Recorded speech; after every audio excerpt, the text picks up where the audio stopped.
Kviečiame susipažinti su bendraisiais darbuotojų saugos ir sveikatos reikalavimais įmonėje.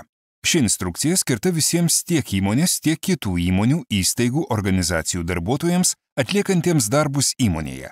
Kiekvienas darbuotojas privalo vykdyti įmonės darbuotojų saugos ir sveikatos norminių dokumentų ir Lietuvos Respublikoje galiojančių norminių teisės aktų reikalavimus, su kuriais jie supažindinti ir, jeigu reikia, apmokyti. Žinokite ir įsidėmėkite įmonėje darbo vietose vykstant pakeliui į darbą ar iš darbo matomus saugos ir sveikatos apsaugos ženklus, bei vykdykite tai, ką tie ženklai nurodo. Saugos ir sveikatos apsaugos ženklai yra skirstomi į kelias kategorijas. Įspėjamieji ženklai įspėja apie tam tikroje vietoje esamą pavojų. Ženklai būna geltono trikampio formos.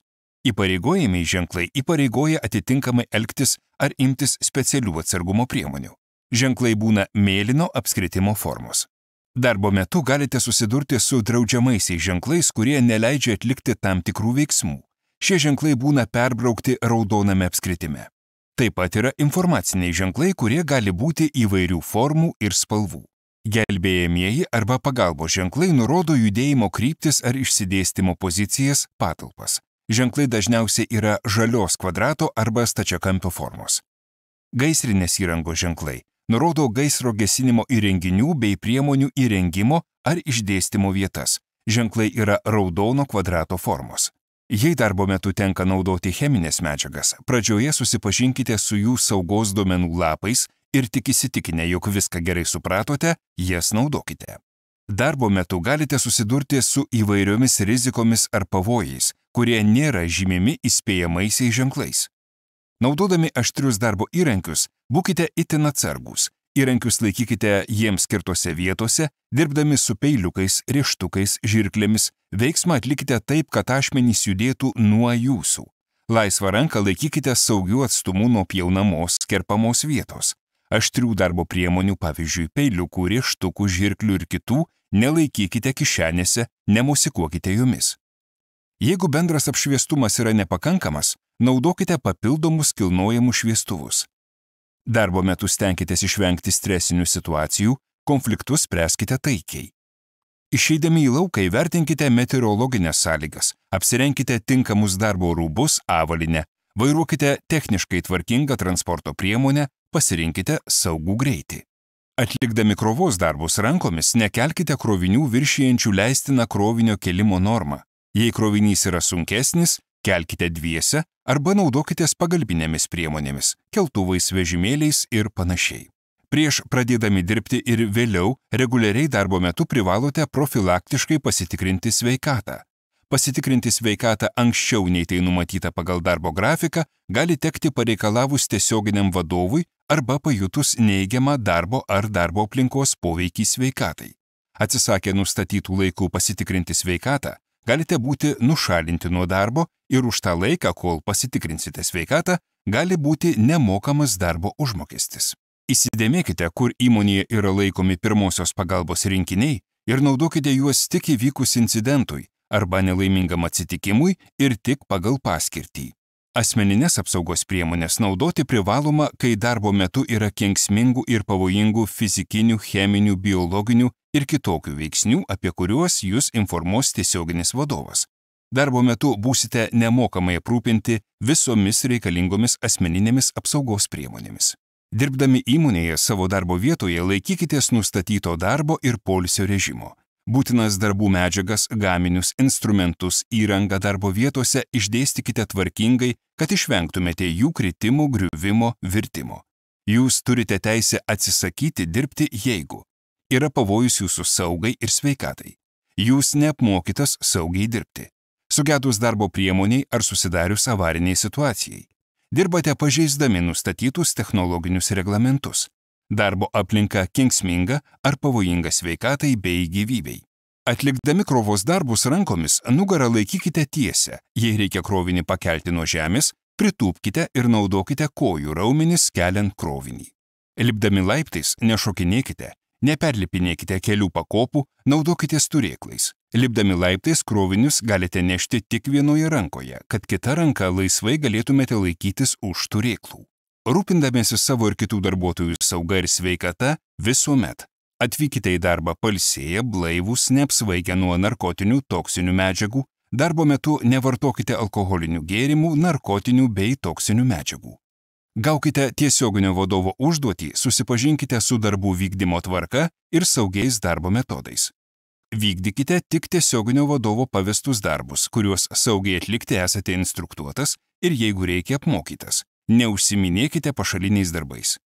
Apžiūrėkite darbo vietą, pašalinkite nereikalingus daiktus, galinčius trukdyti dirbti, vizualiai patikrinkite, ar pakankamas vietinis apšvietimas.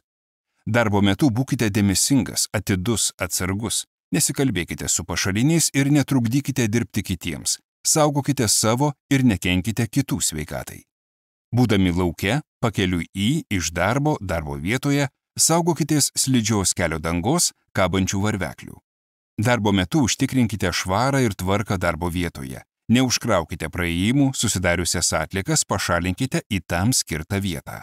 Pagal galimybės ir turimas žinias imkitės priemonių pašalinti priežastis galinčias sukelti traumas, ūmius apsinuodijimus, avarijas. Įsijungus signalizacijai, nedelsiant reaguokite į pavojaus signalą.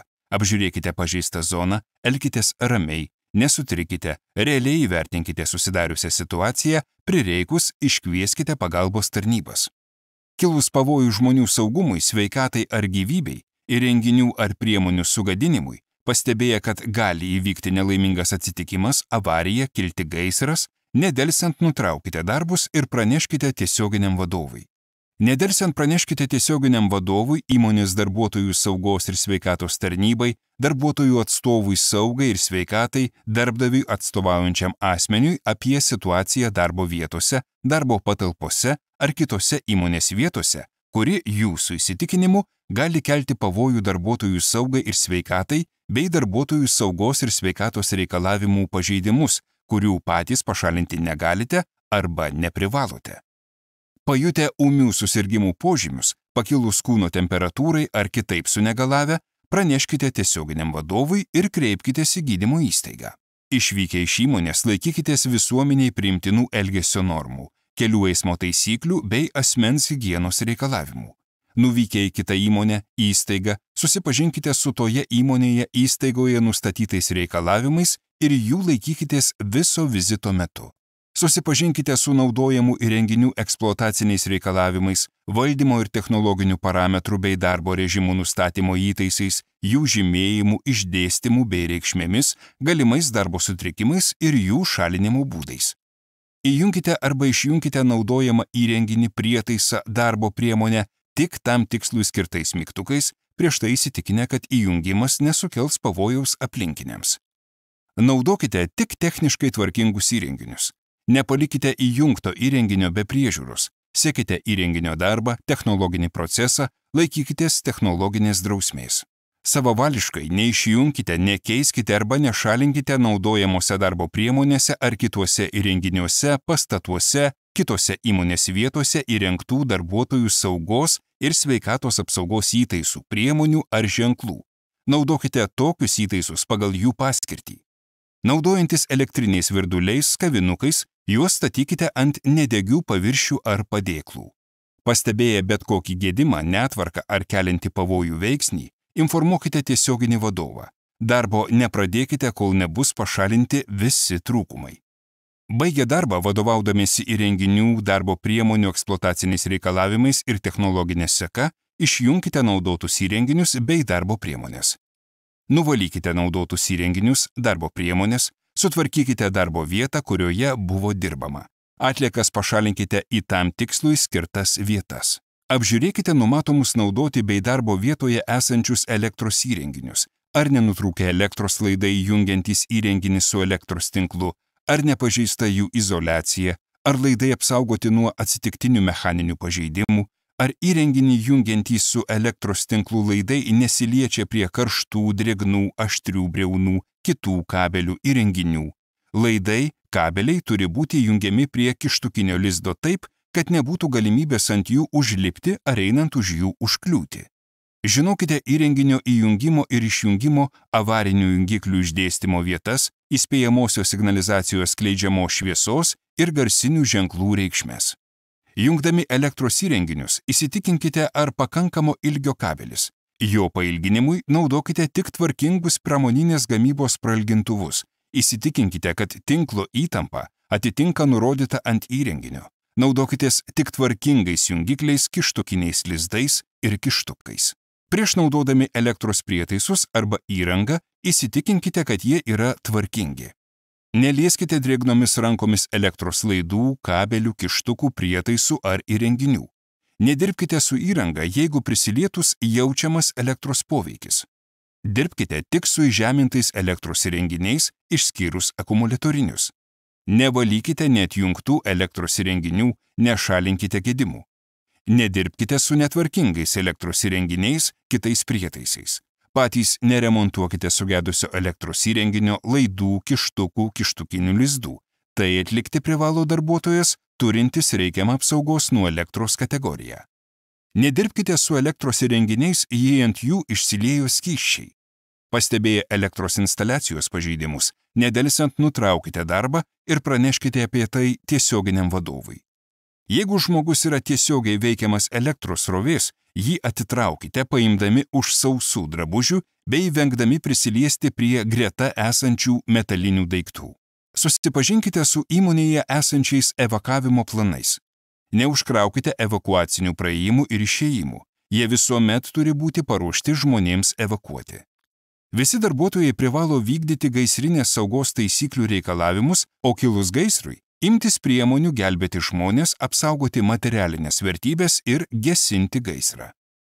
Įsidėmėkite, kaip reikia naudotis pirminėmis gaisrų gesinimo priemonėmis arba vadovaukitės instrukcijomis esančiomis ant gaisrų gesinimo priemonių.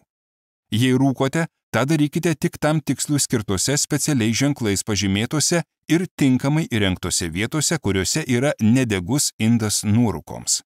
Įvykus avarijai, kilus gaisrui ar užsidegimui, privalote nedelsiant apie tai pranešti bendradarbiams tiesioginiam vadovui ir, jei reikia, telefonu 112 miesto priešgaisriniai gelbėjimo tarnybai.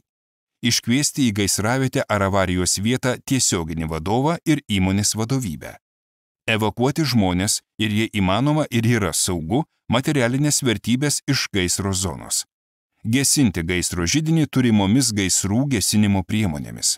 Nukentėję dėl įvykio darbe, nelaimingo atsitikimo, pakeliui į darbą ar iš darbo, ūmios profesinės ligos, jei pajėgėte tai padaryti, taip pat jei matėte įvykį arba jo pasekmes, privalote nedelsiant apie tai pranešti tiesioginiam vadovui, įmonės darbuotojų saugos ir sveikatos tarnybai arba darbuotojų saugos ir sveikatos specialistui.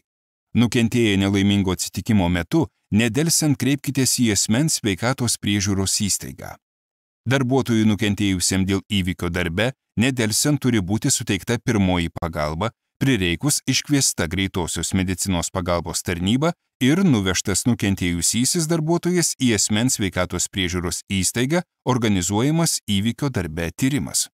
Įvykio darbe vieta ir įrenginių būklė iki tyrimo pradžios turi būti išsaugoti tokie, kokie jie buvo įvykio darbe metu.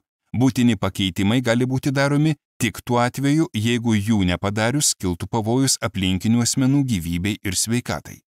Įvykis darbe ar nelaimingas atsitikimas pakeliui į darbą ar iš darbo, apie kurį nukentėjęs darbuotojas nustatyta tvarka nepraneša arba dėl kurio nukentėjęs darbuotojas netenka darbingumo ne iš karto, turi būti ištiriamas per 10 darbo dienų nuo nukentėjusio darbuotojo arba jo įgaliotojo asmens ar jo šeimos atstovo rašytinio prašymo darbdaviui ištirti įvykį darbe ar nelaimingą atsitikimą pakeliui į darbą ar iš darbo gavimo. Pažeidę darbuotojų saugos ir sveikatos reikalavimus, galite susidurti su pasekmėmis. Sveikatai, susižalojimai, ligos, neįgalumas, mirtis. Teisinės, pervedimas į kitas pareigas, atleidimas, kontroliuojančių institucijų skiriama bauda. Ekonominės, darbo eigos sutrikdymas, darbo sąlygų pablogėjimas. Jeigu pažeisite darbuotojų saugos ir sveikatos reikalavimus, kuriuos privalote vykdyti, įmonės vadovas gali įstatymų nustatytą tvarką reikalauti atlyginti pažeidimu padarytą žalą įmonei. Būsite nušalintas nuo darbo tą dieną, pamainą, jei į darbą atvyksite ar būsite darbe neblaivus, apsvaigęs nuo narkotinių ar toksinių medžiagų.